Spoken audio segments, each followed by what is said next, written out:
afternoon, ladies and gentlemen. Welcome to another exciting Propagandacast with me, your host, Imperial Dane, Master Propaganda Hero Site, Defender of the Fatherland. We're off here to an exciting 1 vs 1 on our new checkpoint. Between the south, we got LimaOscarMike, Lum, fighting for the Oberkommando West of Germany, Deutschland, taking on the role here of the elite Panzer Lehr, Panzer Division, versus the north, we got Stupendousman, stupendously fighting for freedom and democracy.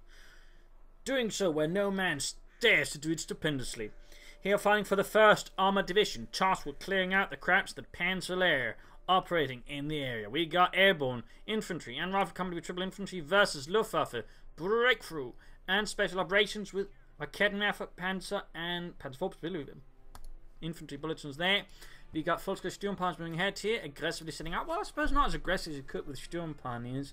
And again, that's something increasingly I find is sort of a good theory or most fat. I'll probably try to get around to getting a Propagandacast video on. Just overall, you tend to fare better if you use your Sturmpanzers aggressively support them with Volksgruppe, then use the Kuban sort of just secure territory afterwards.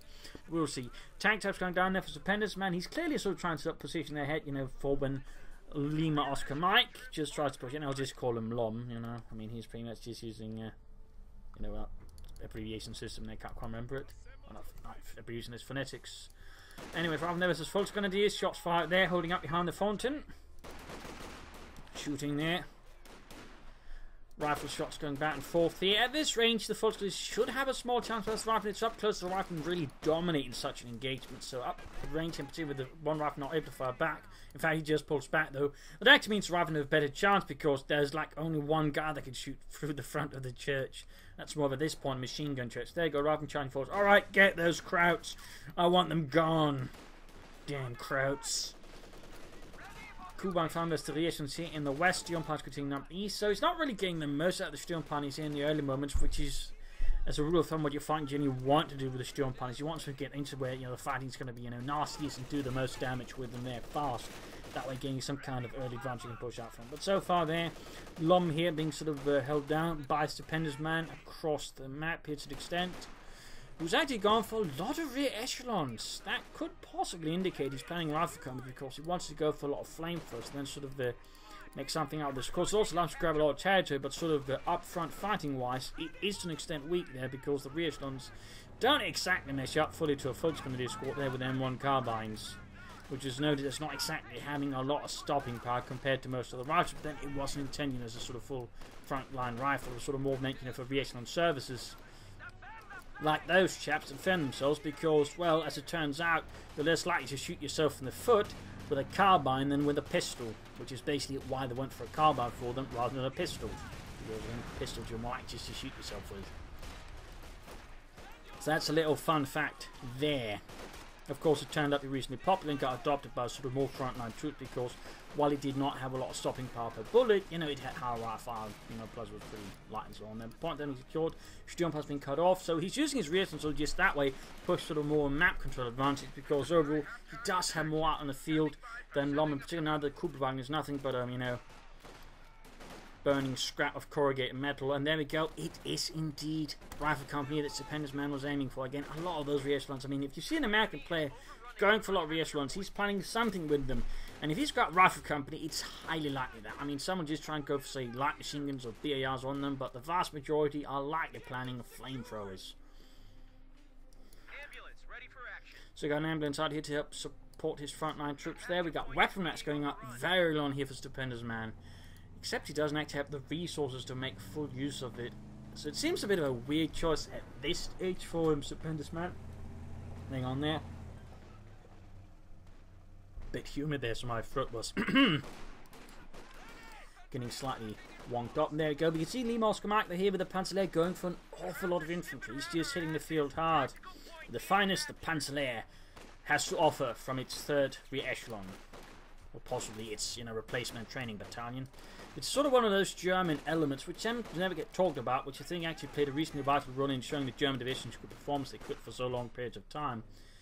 For those not aware, but we've got a bit of fun here still, the training and replacement battalion was sort of a unique sort of element a German division had, partly I think something actually stemming from World War I, possibly before that, a basis sort of where when most divisions was just sent replacement straight to the front line there to get acquainted with things, the Germans Sturmpanzers rear echelons, that's a pretty bad engagement there for Stupendousman, charging straight ahead there, open cover.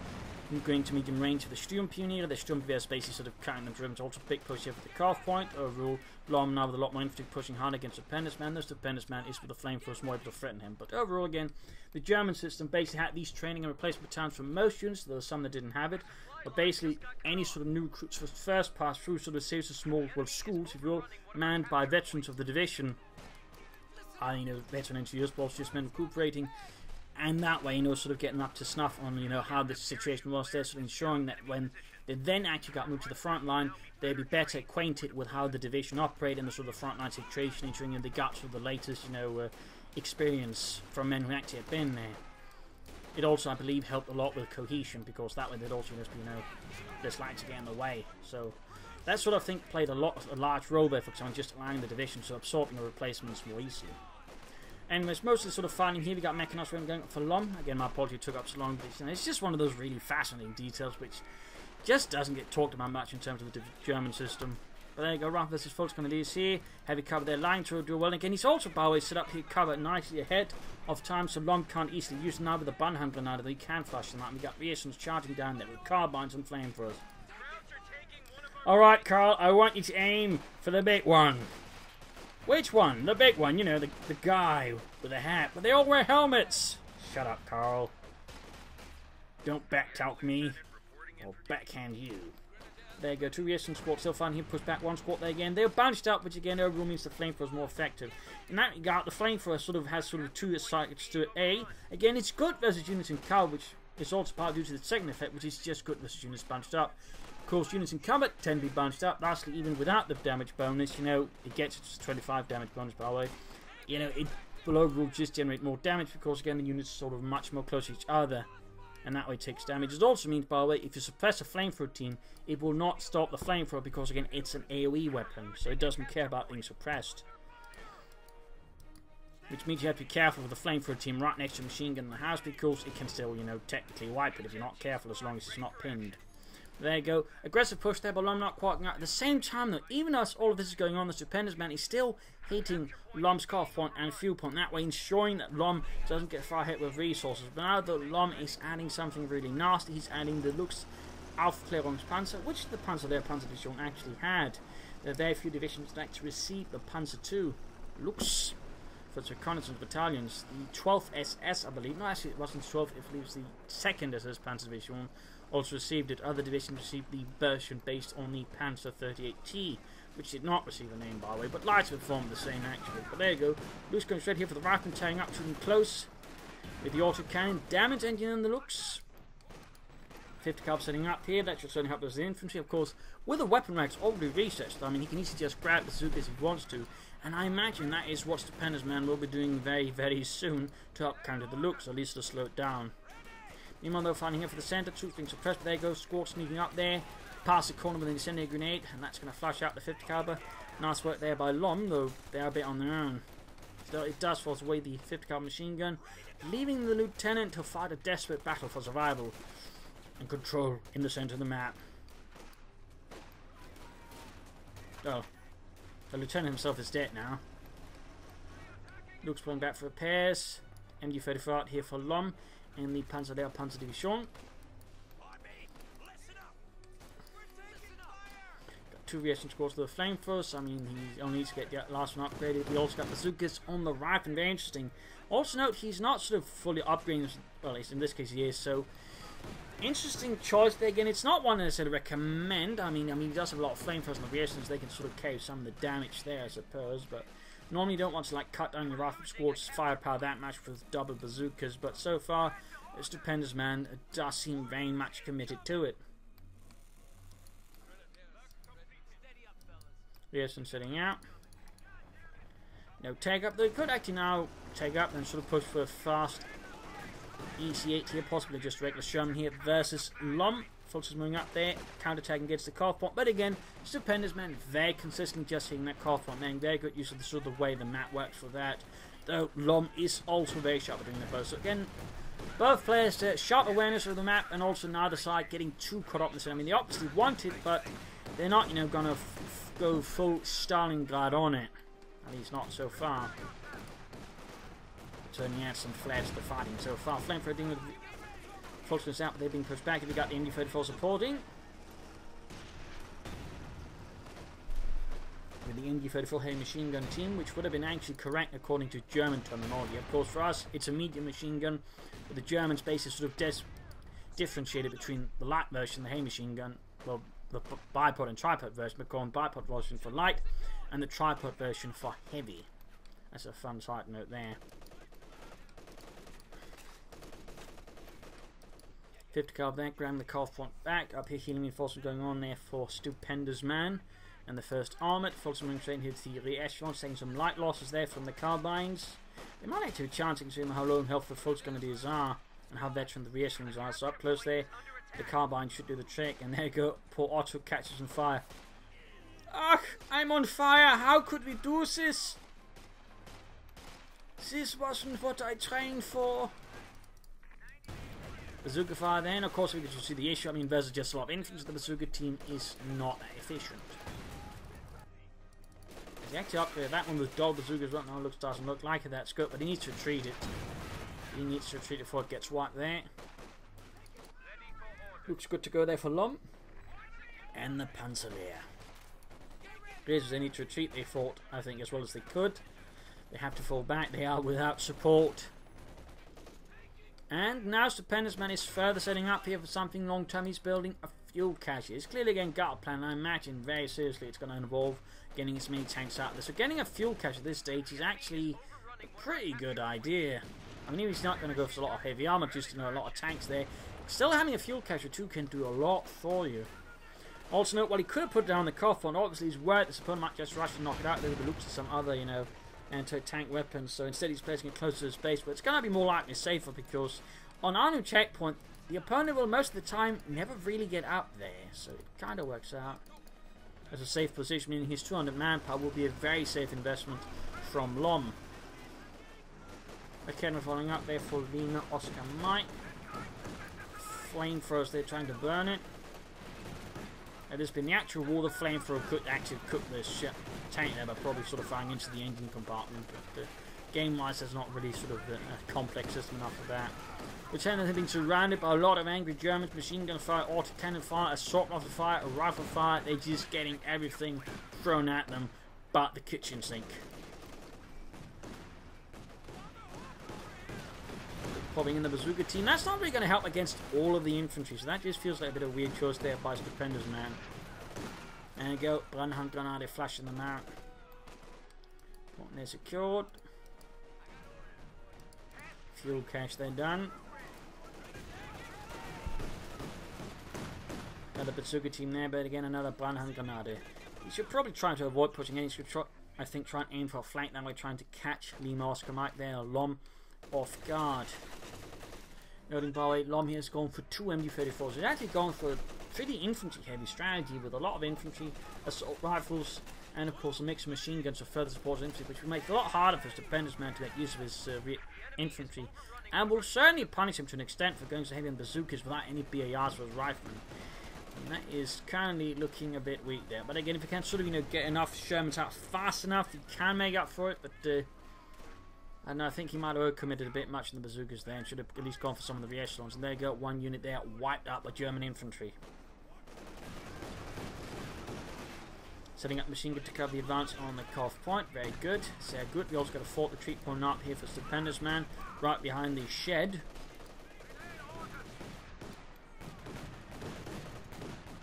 And we got White Phosphorus on the MD-34 calling in a barrage of that very noxious stuff. And go direct hit, catch me in there, doing a lot of damage very quickly. White Phosphorus was very toxic. And of course burnt really badly if you got it on your skin. That's true for the looks, the advantage is not working out, in part because Stupendousman riflemen themselves run into the White Phosphorus. Ground the point there. But he is now very close to pulling in for position. In fact, all he needs is manpower. In fact, he's now got more than enough fuel. As for Lom, he seems to be setting up there for spare punted quarters, which would definitely be necessary. I mean, hell, by the time he does get it out, I mean, or anything up from that, by the way, he's likely going to be hit by at least 2 M4C Shermans, or M4C Shermans, EC8s. It's just I'm so used to seeing M40 Shermans and seeing them because of the Soviets, so when someone actually goes for that one, I just call them M40 out of sheer habit. There you go, EC8 on the way for Stupendousman. Rapidly moving up, they could get the looks that will certainly hurt Lom and the Panzer Lehr. And there you go, the looks is kaput. Huge explosion, those detonations are cooked off. Here's some push back. But certainly with the EC8, the Stupendousman will be able to hit Lom here really hard. With a lot of firepower, really fast. You know what to do.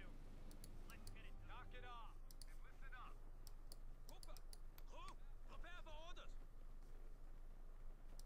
Grenadiers ready. Command half track has been permanently established. Fifth cavalry setting up. Tank support is here. Sherman ready. There we go. First EC8 out here for Stupendousman and the 1st Armoured Division. And meanwhile, his men are pinned down here behind the shed.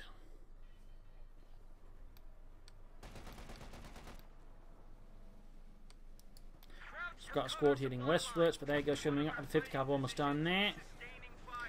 Got an incendiary grenade off here, that makes his fort retreat quite diplomatic. Nice move there by Lom. Sherman there strikes, and he lost the 50 caliber. A bit unfortunate. And there you go, choosing it straight for the ambulance. Sure, it's the ambulance, but aren't there like conventions for that? Squads of conventions, shoot! But there you go, Sherman rolling hit there. Got the 5th caliber ready as well. And there you go, dealing a lot of damage very quick to the full canoes that's out in the open. Easy targets for the Sherman. Getting off a few hits there. Further shots fired. Also, that little bit on the back of the turret is actually where the 50 cal was supposed to be mounted.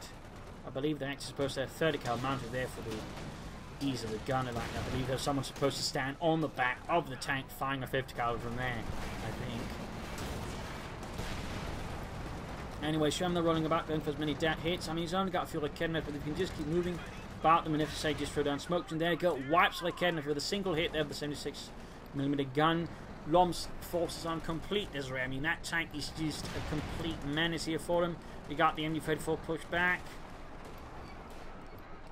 And of course, again, thanks to the fuel catching, the harassment, he can still sort of keep a decent pace and sort of just still probably get out a tank faster than Lom can get out something else. I mean, Lom's best choice or hope might now lie with the Jagdpanzer to that way, you know, try and threaten him. And there you go, like Kerden have stolen here by Stupendousman. I mean, that Sherman is completely thrown the Panzer Lehr's frontline forces into disarray. And we got a unit lost there, plus like Kerden have handed over to the enemy. That is pretty bad for Lom, who's yet to go for Doctrine. Here's moving down the centre here, literally 3 flamethrowers. And a bit of push up the east. After noting though, Lom has a big fat rig 2-point lead over Stupendousman, so that will certainly force Stupendousman to focus a bit more on the points elsewhere. You should also be careful again not to get too focused on the centre. He does seem to be showing a slight penchant towards that, which is something he needs to be mindful of. I mean, there's easy points to be taken here, and again, easy points to be taken here. If he gets too committed in the centre, he could risk, you know, bleeding out a bit too fast. Sherman fires again, this time misses. Shot fired, bounced from the kid over there. Panzer there. Oh, wipe! That's another big loss there for Lom. That is 2 Volkswagen squads gone in a short amount of time, plus the Kednefer there. I mean, now we can see that Stupendousman is very quickly getting ahead of Lom there. I mean, that EC8 is just an absolute menace. And it's probably in the game one of the best medium tanks you can get. Fast, durable, good penetration, good damage, the ability to throw around smoke. So I'll send some pretty good veterancy abilities as well. I mean, this EC8 is very, very good and it's only a big threat to most German armor. There he goes, jump on straight over to the Sherman. Lieutenant blasting away there as well. That's going to be a big loss if he loses it. And there you go, at the same time going there for the Jagdpanzer. Or Panzer 470B. B for Wohlmark, not Alket. Which stopped the Stu production, by the way, but they kind of messed up their version of the Jagdpanzer and made basically something that was really big and boxy. Got the England for fun behind some overturned sandbags. Kenneth Lancer got here in the EC8. And there we go, we got another White Frost strike, eliminating another hard point here for Lom. death range from the skies. Forces pushing forward, so they're getting burnt from the church tower itself. That's quite a feat there without lighting the church on fire itself. But there you go. Quick sneak up, they're hitting the 50 gun and incendiary again. We've got the Sherman there bombarding. 17 kills, veterans won already. And he can soon go for another EC8 here. Stupendousman is on fire. Not literally, that would be his enemies. So far.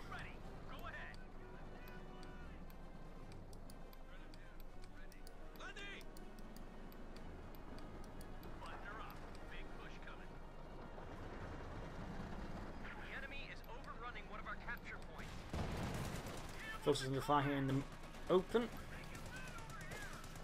Got that 50 caliber fire raking the main guns, slaughtering 2 members. Heinz from Otto, bereft of life. He needs to be careful not to lose any more units. Lom cannot afford any more influence. I mean, he's barely got anything left, by the way. He needs to get some troops out. Obersoldaten, I don't know, Fallschirmjägers, Panzer Lehr. Just something needs to happen there soon. And for some reason, the machine gun is firing at the church. Ah! Stop shooting at the church, Helmut. I can't take it. I mean, occasionally you will get units for some reason just firing at a place there, but I haven't actually ever seen it like that, where they just keep firing. That's a weird bug. Like, they're just firing rounds after rounds at the church.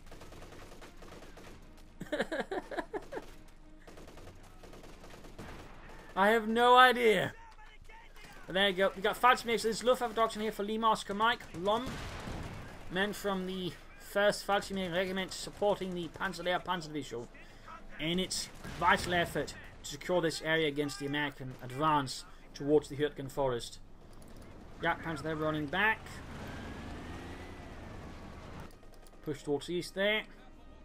I mean, the Fallschirmjägers are pretty expensive, but to an extent they're rather good. But, like, they are very expensive. You can quickly find yourself bled on manpower if you're not careful. But if you can get them enough veterancy, they're really, really good. But again, it's very much a balancing act, and they can very quickly go very wrong. And there you go.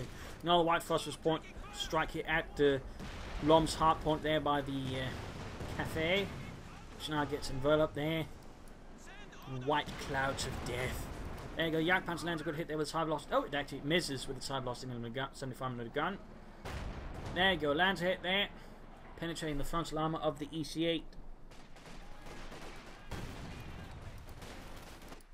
Grab another point there in the east.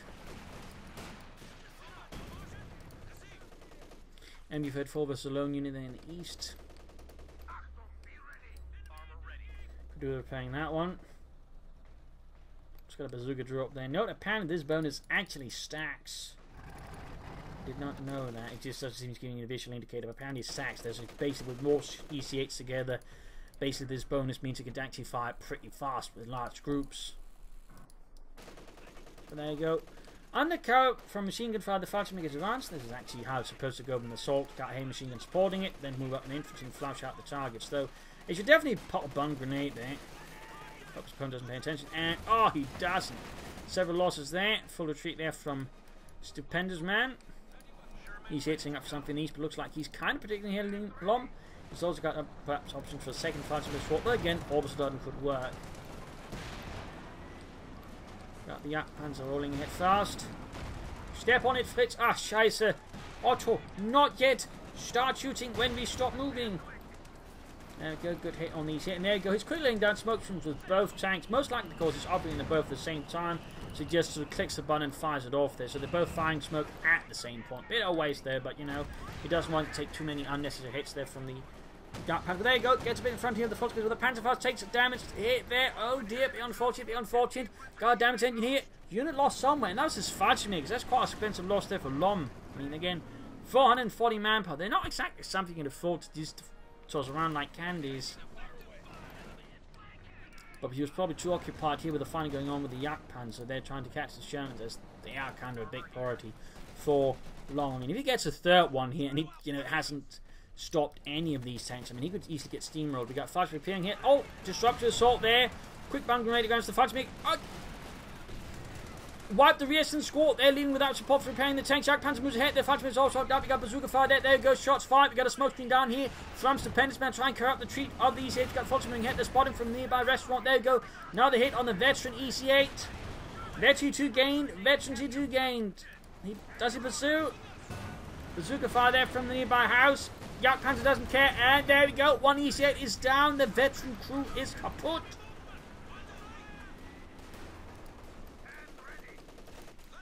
Rather than that being held down by the MD-34. That was quite a daring raid there, but it certainly had an impact there on Stupendousman. Cost him one of his re-echelon squads and a full tank. That will certainly give Lom here some breathing space versus Stupendousman, though he still is going to need a lot more. Back here, healing reinforcement going on there for Lom. Well, not actually healing, he doesn't have anything to heal his men with. I mean, he doesn't have the Sturmpanzer to lay down medical kits, so in that regard, he could get a slight disadvantage. I mean, most of his infantry, though, is veteran Fult's going to do switch auto heal because they got the field med kit. And there goes Stupendousman following up with another EC8. No grenades, by the way, there, which allows the MD-34 to easily engage the lieutenant on his own without having to worry about getting smoked and grenaded.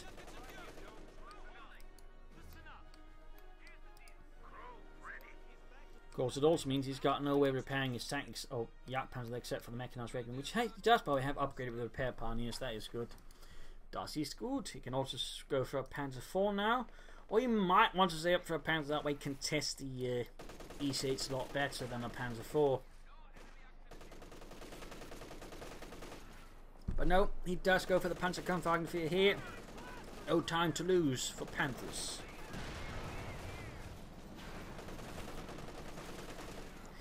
Find how the kindness chance. There you go. Rolling ahead the Jagdpanzer. He's going to destroy them. He believes in Kruppstahl. And there you go. Good hit. Good hit. So he might want to actually support the tank destroyer there with some infantry. I mean, there's actually nothing just rushing it, with, say, with the rifle squad with bazookas and a tank rifle. Got some fighter makers rolling in. Panzer 4's almost done. He needs to get them. No, that machine is going to go wiped here by Stupendousman. The 50 cubs there just tearing up hard up close. And there you go, wiped. Kenneth moving up. Panzer 4 there, almost done for Lom. Almost done. And there we go. Panzer Kampfwagen 4 gefechtsbereit. Got the EC8 moving down there. Yak Panzer need to cover that getting a bit close. Kenneth needs up as well here. Pull back, Lom. Oh dear. He's not going to be able to move out there. We've got main gun already gone. That's pretty bad there for Lom. Pretty bad. Rather forgot that the Yak Panzer's better range. There you go, Panzer 4. You might be able to get one of the Shermans if this Panzer 4 crew can actually bloody well hit. Apparently he got recruits fresh out of school. But there you go. Lands a good hit there on one of the EC8s, taking it out. There you go. Good smoke screens though for Stupendousman. Though sadly wasn't able to save one of the Shermans. Oh, he might not even be able to save the other one. He got too close to the fighter makers to land a good hit. There we go. Panzer 4 moving in. But Kevin lands a good hit in the Panzer 4. They could both go down here. Just as the upgrades machine. No, he gets the EC8 and it goes down. I mean, Lom's barely got anything on the field, whereas Stupendousman has a lot of infantry. So, I mean, Lom still has a lot of work ahead of him. There you go. We've got more fighter makers appearing here. Just more infantry. There you go. Wipes the rear squad out in the open on the square. Grabs a flamethrower as well.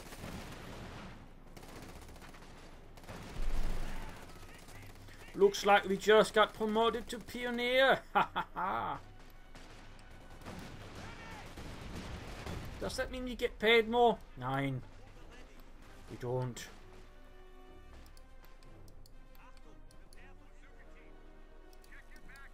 Got the Panzer 4 there being repaired. Also, while this is described as a Panzer 4 Mortal J, then Mortal J, those armoured skirts on the side, not on the turret, but with the chassis itself, were actually made out of wire mesh because that was, well, I imagine, cheaper resource-wise and also just more effective as a stuff like bazookas, which they're sort of more concerned with. So a little fun fact there. Fighters being suppressed out in the open here. Need to retreat those, would be ashamed to lose them. To waste such fine heroes of Germany. And there you go, got another strong away for Lom. That's likely going to be the battle group headquarters and actually provide some healing for Well, the rest of his forces, which is now barely composed of Volksgrenadiers. I mean, he's got one machine gun crew, which basically the enemy just needs to sneeze at and the entire unit dies.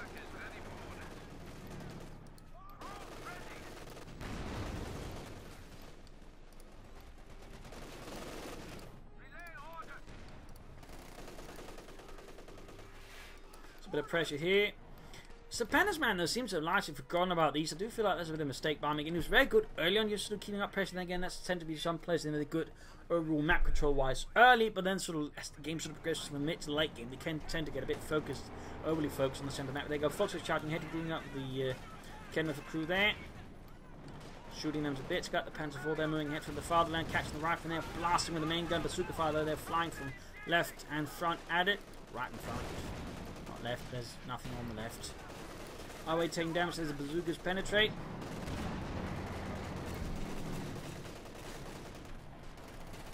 Got fast speed score to them up supporting. He's got both of them working with the Panzer IV. Sehr good, sehr good. It's a very potent combo. The Fighters and the Panzer IV can lay down a lot of serious firepower versus any infantry. Plus, of course, the Fighters do have access to Panzerfaust, so that is also a pretty good thing there to support the Panzer IV with. Now these E8, they're finally on the way for Stupendousman. I was just about to check mentally. Was I actually saying E8? I was saying M4C Sherman. 100 points left there for Stupendousman and the 1st Armoured Division. One squad, they're getting up for a bit of a creeper attack there while the Panzer IV is moving up the centre. So that's fine. The fighter makes joining in. Still no real grenades here for the rifles. They've got no way of easily just flashing out. The fighter makes even just neutralising with a bit of smoke. There you go. EC8 out here for Stupendousman and the 1st Armoured Division.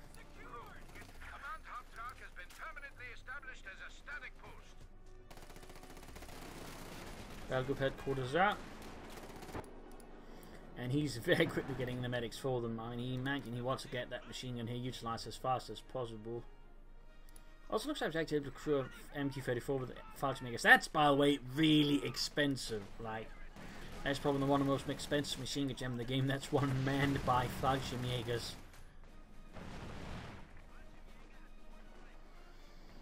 But Lom doesn't particularly have much of a choice there. Oh, need to retreat those Fallschirmjägers. They're low on health, they got an E8 versus them. Bit of a wrong door, probably chosen the other one that way to avoid further frontal fire from the EC8.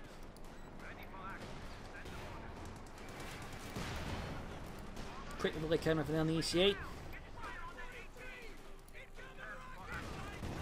Rather under fire from the Panzer IV, gaining veteran 2-1. Fought here by the Fallschirmjäger MG34.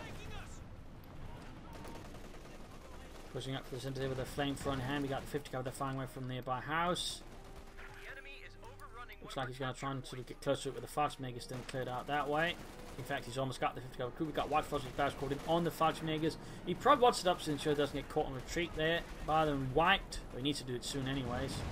Got the E8 rushing in there. Go too late here for Stupendousman. The 50 caliber crew got wiped. He was pushing his light a bit there. The careful flanking the Panzer IV doesn't land a single hit despite firing 2 shots. That's quite awkward there. We got the MG34 Fallschirmjägers there turning away alongside the Panzer IV. Got the E8 moving up for the centre of the engaging. We got reacting to the flamethrowers joining in, but the Panzer IV counterattacks. Re-exposed by on the E8, making it easier for the Panzer IV to penetrate it. A lot easier. The rear they're being suppressed, pushed away, just too much firepower on them. But they're actually close to one of the rear echelons of the MG34. The question is, would it have been worth it for Stupendousman? Would it have been worth it?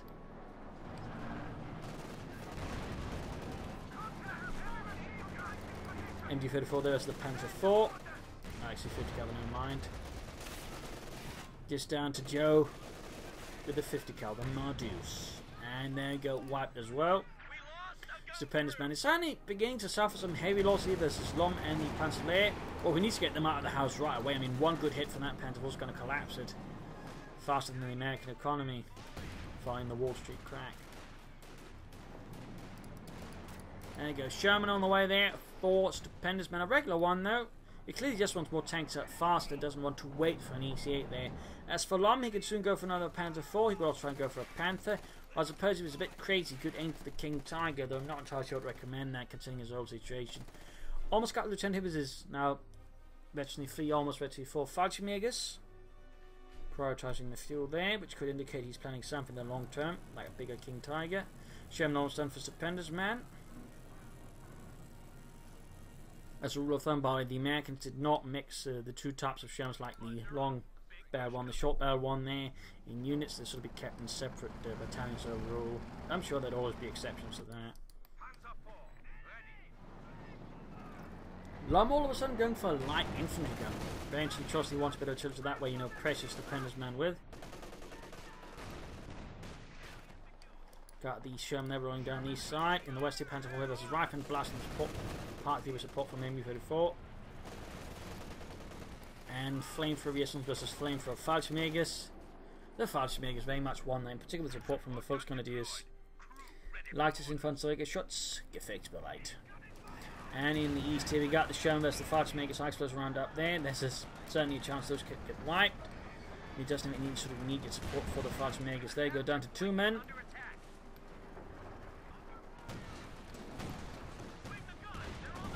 Got lucky there for Lum. That Stupendousman not decide to go in there for the killing step. Russian choice. So needs to be careful of that. I mean, it's getting within range of the Panzerfaust. The Sherman has suffered damage, and there you go. Engine damage. Needs to get these here and support. Needs to keep up with stuff there. Put it in the smoke screen. But there you go. Pushing back the Panzer over the route of the EC8, which is a bigger threat to the Panzer than the Sherman, which keeps blasting away there. Note he hasn't actually shifted over to armor piercing rounds on that thing at any point, so he's still just using it to murder infantry. Spawning for trying to keep the foot away from the tank. There you go, prevents the Panzer from going off there. Panzer being pushed back. Veterans 2 there versus the EC8. Shot bounced. Troops are pressed and sent in from the infantry for a nice position in the cafe. And the other Sherman is now moving ahead despite being damaged. And white phosphorus on the cafe again. So I'm not entirely sure what he's moving in the Sherman ahead like that for. That seems a bit of a mistake there of Stupendousman. Bit of a mistake. We got air reconnaissance out here from Lum to quickly ascertain this battlefield situation. It certainly seems like he's either aiming for the Panther or the King Tiger here. He's certainly not going for the Panzer IV. Could have that out now.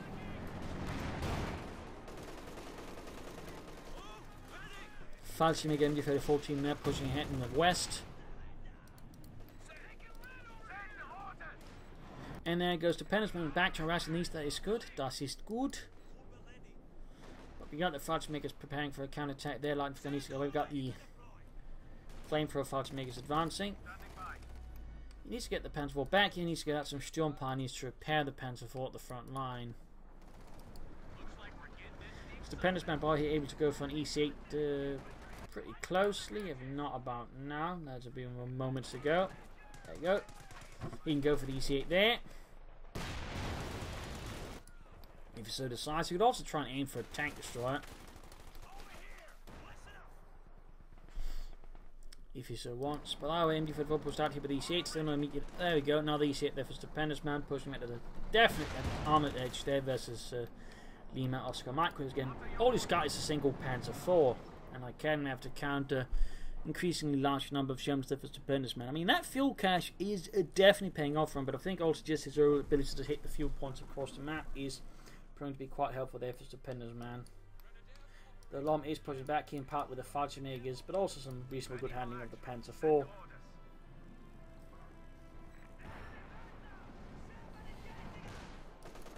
Pretty fine in the centre, we got the machine gun there firing at the Sherman, artillery firing down there as well. EC8 going here for the MB-34. Another EC8 out there, for Stupendousman almost there, almost. The Kenner fire here could smoke it for the Shermans. Or he could call in white phosphorus, that also works. That is a bit more expensive. We got the Panzer going for these 6 Shermans, they're being separated. There you go. McKenna for coordinates. Sherman, they're down too slow to retreat. McKenna for there. Being slowly wiped out. That's quite a loss there for Stupendousman. Got a tank knocked out there without really doing too much with it. McKenna though is wiped, and that is a bit of loss there. I mean, also the veteran McKenna for crew, and that leaves us only with the Panzer IV now. He actually needs to get out of there. Schnell! Rückzug! There we go. Combat blitz from LimaOscarMike.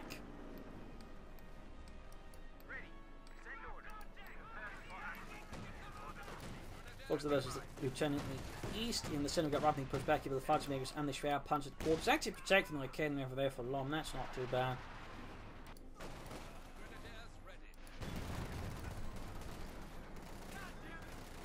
Allied AT gun has been destroyed.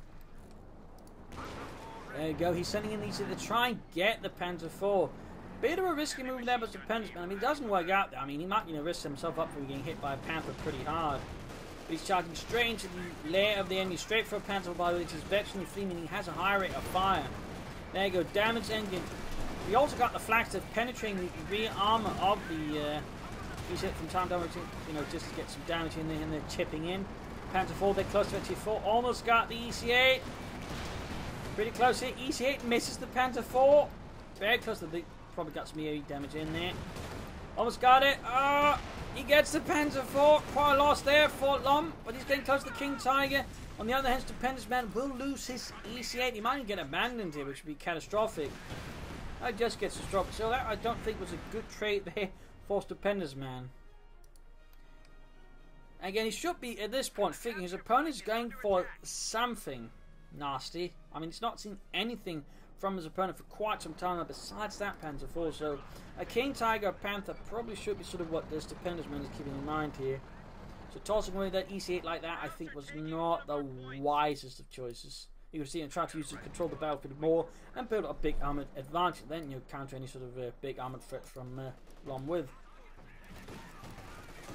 Another attempt here, quickly halt. He needs some smoke. I mean, this is where grenades would be really great for Stupendousman. He could just smoke like cannon there, allow him to get it without being worried about anything. Got North there, Sherman teaming with the Folks Grenadiers in a brutal fashion, dispatching them with haste.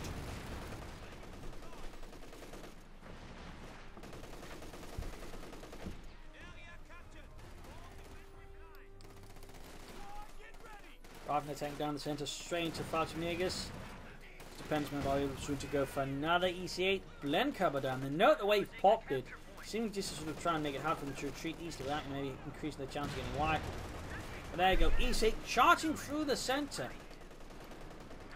Not knowing what was there, a bit risky there by Stupendousman, to be honest. There he goes, going for a regular Sherman, not another EC8. He does have the resource for an EC8, so I know the regular Sherman seems like a bit of a curious choice there by Stupendousman, in particular since again he should be fitting a King Tiger's on. There you go, we got the King Tiger, the Tiger 2, the Königstiger. And you've heard for the afternoon is going to be dealt here by the Sherman EC8.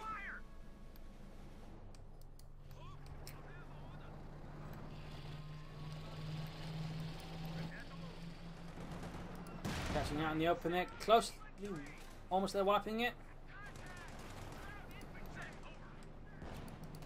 Push up here, we got the resistance for the flamethrowers up against 5. Up close versus actually 5 units. They are very easy targets. And that was almost a wipe there. King Tiger going for the EC8, getting good hitting, but at the same time it's getting awfully close, which allows the EC8 to act out and maneuver as it does move faster than the King Tiger's turret rotation. Each time I set up for rotation, there it goes, trying to keep, turn the Tiger around fast enough so its turret rotation can, to an extent, match the movement of the EC8, which has no issues there with the rotation. So there it goes, down moving faster than it. He's still going to try and get it. We got Kemp setting up there, getting a good hit there on the King Tiger, almost got it.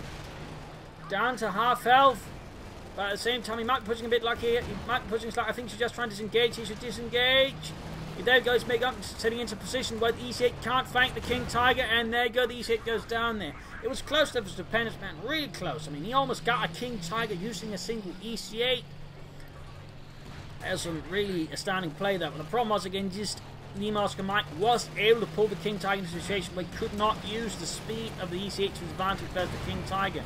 Now rushing in the Sherman, but the problem is, it's not quite as maneuverable, it's not quite as veteran, and it's quite on its own. So yeah, that's not going to make it. And then you got main gun up, really close up to Stupendousman again, really close. He almost got the King Tiger with that, and that was again, I think, a real good mark of skill. But perhaps if he just hadn't thrown that other EC8 away, then maybe gone for some tank destroyers instead of that other regular Sherman, he probably could have gotten it. But just a few bad judgment calls there. Could possibly cost Stupendousman the game. I mean, he's down to 43 points, so he has gotten Lom down to 98. Just needs to hit this point a bit more consistent. But there you go, white fast from the centre. Khaki machine gun crew there. Even the light infantry gun gets enveloped in the very nasty stuff there. Rob squad with BARs, they're fighting against the advancing full spin of the who are quick to pop an incendiary grenade.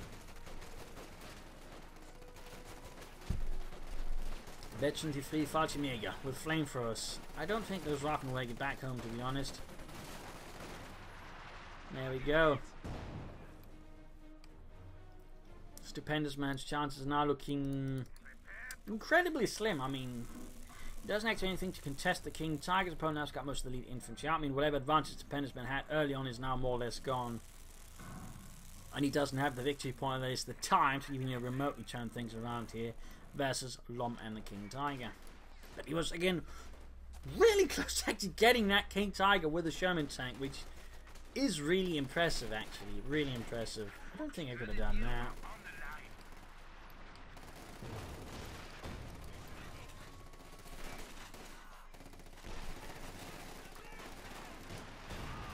Got the fights moving up there, Veteran 5. I'm being shredded by FT42 fire here. Light infantry gun also blasting down.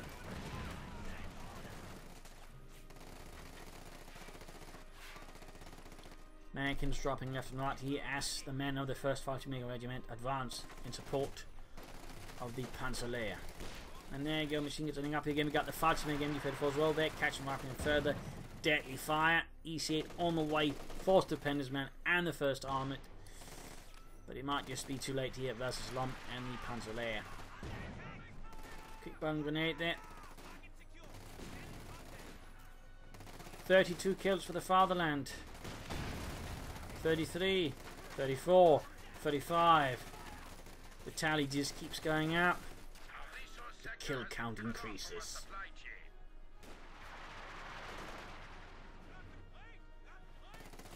Troops being suppressed. These charges forced into MG34 here.